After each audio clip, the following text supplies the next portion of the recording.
Assalamualaikum warahmatullahi wabarakatuh. Saya Helva Bektiwianto dari Teknik Lingkungan Universitas Jember.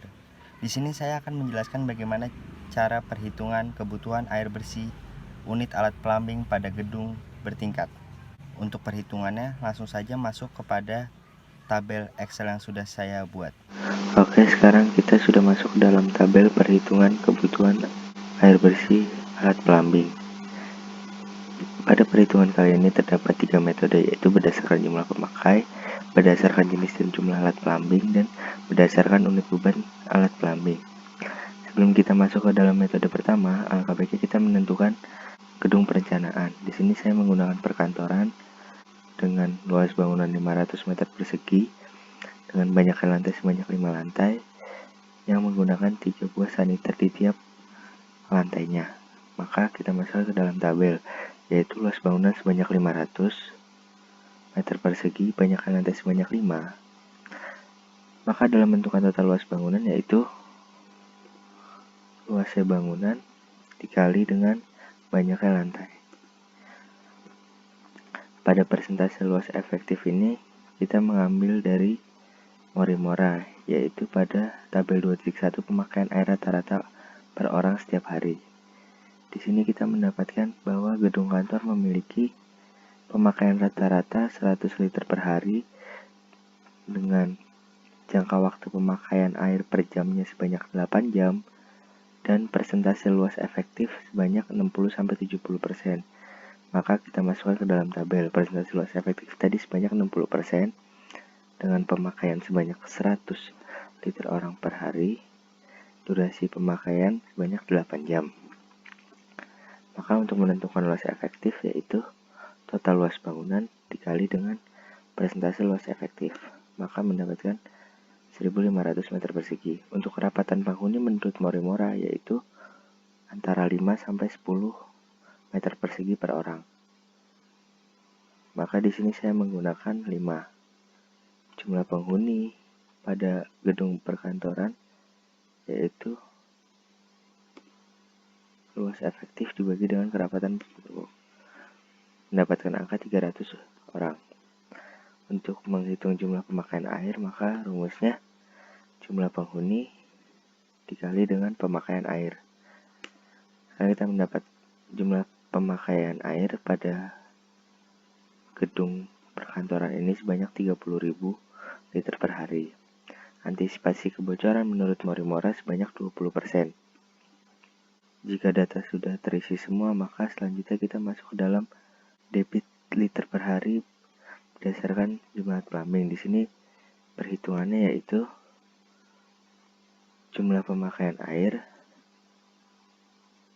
ditambah 100% pemakaian air dikali 20%.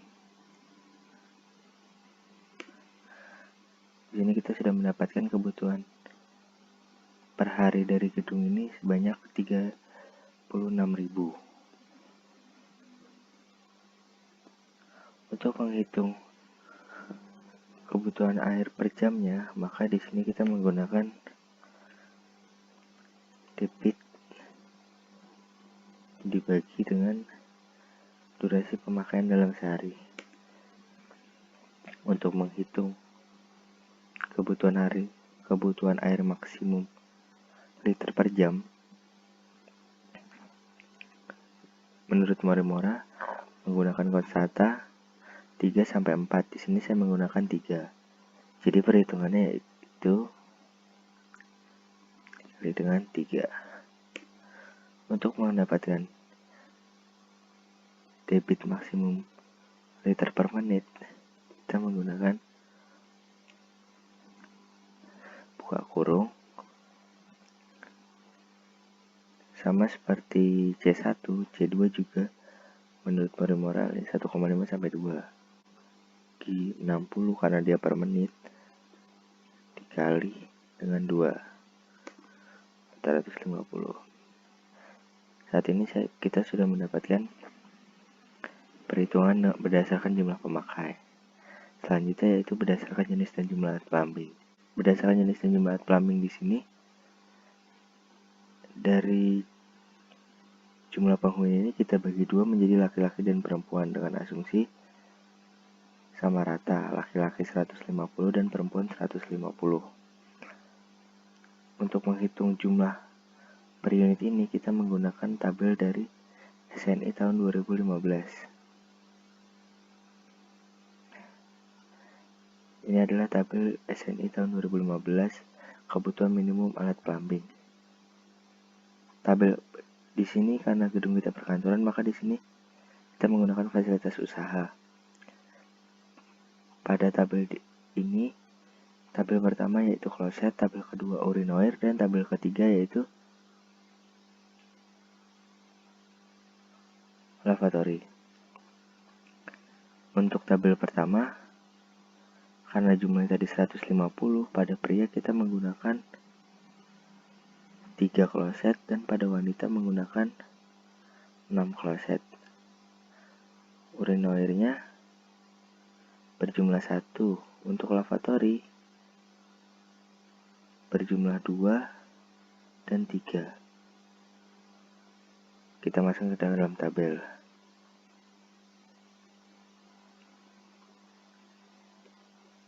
Untuk menghitung jumlah total,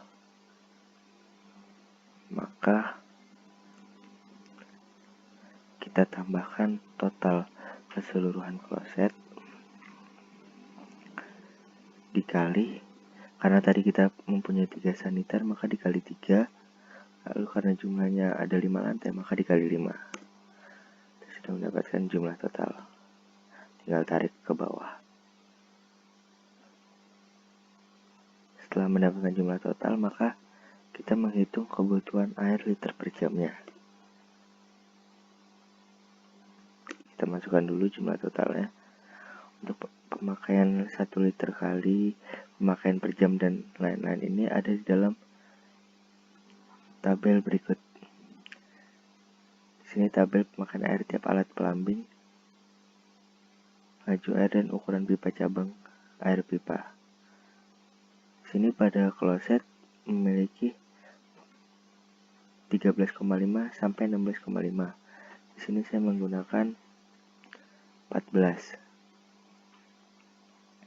Untuk pemakaian per jam pada kloset yaitu 6. Untuk faktor pemakaian serentak itu pada kloset, karena kloset berjumlah lebih dari 100, maka menggunakan 10.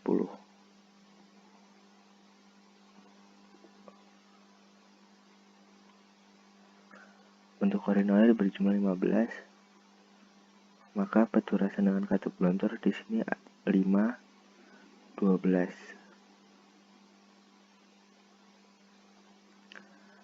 Faktor pemakaian serentaknya karena hanya berjumlah 15, maka menggunakan 48%. Lavatorinya berjumlah 75. Pemakaian satu kalinya sebanyak 10 dan pemakaian per jam 6.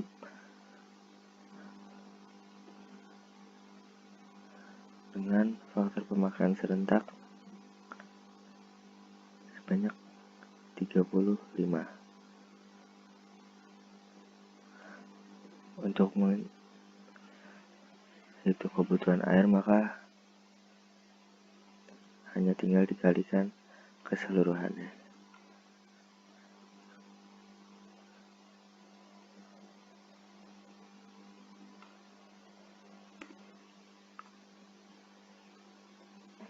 Untuk mendapatkan total autosum, kita mendapatkan 3141. Setelah mendapatkan hasil dari jenis dan jumlah alat plumbing sebesar 3141 liter per jam, maka dimasukkan ke dalam tabel QH-Max. QH-Max sama dengan kebutuhan liter per jam. Untuk mendapatkan QH, QD, dan Q-minute max hanya membalik rumus yang sudah ada. Jadi untuk mencari QH sama dengan dibagi dengan 3, karena sebelumnya ini dikali dengan 3. Untuk mencari QD sama dengan QH dikali dengan 8. Untuk mendapatkan QM max, maka rumusnya sama saja.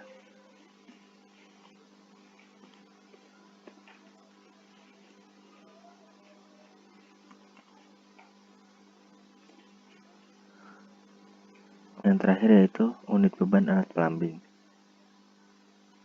Untuk menghitungnya yaitu masukkan jumlah total yang sudah ditentukan pada jenis dan jumlah alat plumbing.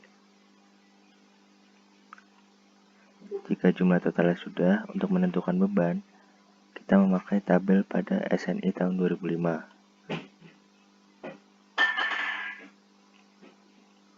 Untuk kloset berjumlah, karena perkantoran itu umum, maka untuk kloset berjumlah 10, untuk urinal berjumlah 5, dan untuk bak cuci tangan berjumlah 2.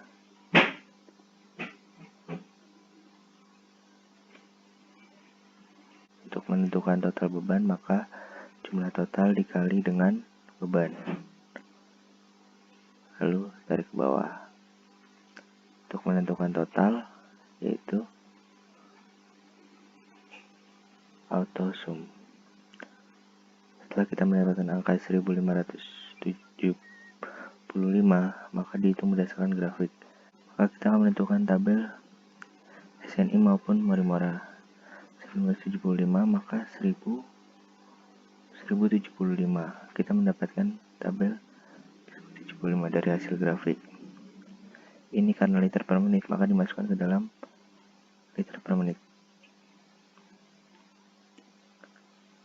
Sudah mendapatkan liter per menit, maka untuk mencari QH max, QH dan QD yaitu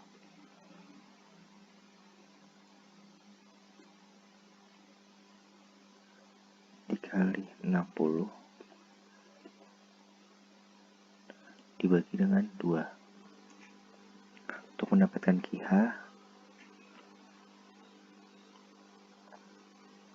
dibagi 3. Untuk mendapatkan QD dikali dengan 8. Jika sudah dapat ketiganya, maka selanjutnya yaitu menentukan salah satu dari ketiga metode tersebut yang dipakai untuk perhitungan selanjutnya. Dalam menentukan kebutuhan air, biasanya saya menggunakan metode nilai tengah, yaitu nilai yang tidak terlalu besar dan tidak terlalu kecil. Dengan asumsi, jika terlalu besar dikhawatirkan terjadi kebocoran, dan jika terlalu kecil dikhawatirkan terjadi kekurangan pada sistem plumbing. Jadi dalam perhitungan penyediaan air bersih unit plumbing terdapat 3 metode, di mana masing-masing metode memiliki perhitungan yang berbeda. Jadi, pilihlah berdasarkan asumsi masing-masing. Sekian video dari saya. Wassalamualaikum warahmatullahi wabarakatuh.